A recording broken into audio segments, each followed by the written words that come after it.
আজকে ছিল শনিবার। তো শনিবারে নিরামিষ হয়। তো সকালবেলা তো যাই হোক পোস্ত, ডাল, পাঁপড় ভাজা এগুলো দিয়ে খেয়েছি। এবার সন্ধ্যেবেলায় কি খাওয়া হবে? তো আমার বর বলল যে, "তাহলে লুচি বানাও।" তা লুচি তো ওইজন্য বানাচ্ছি লুচি আর সাদা আলুর তরকারি। তো লুচিতে একটু আমি ময়দার লুচি করি, আটার লুচি করি না। তো ময়দা, আটা দুটো মিশিয়ে লুচি করেছিলাম। আর অতি পছন্দের সাদা আলুর চচ্চড়ি।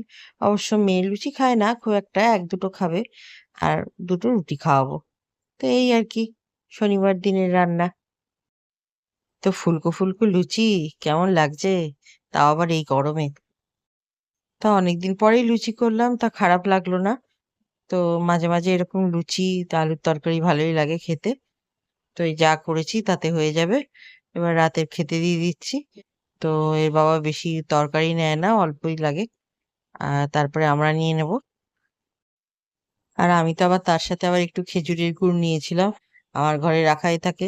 পাটালিটাকে গলিয়ে একটু গুড় বানিয়ে দিলাম, ঝোলা গুড়। আর ঝোলা গুড় আর লুচি এই গরমে। কি অসুবিধা? ভালোই খেতে লাগলো।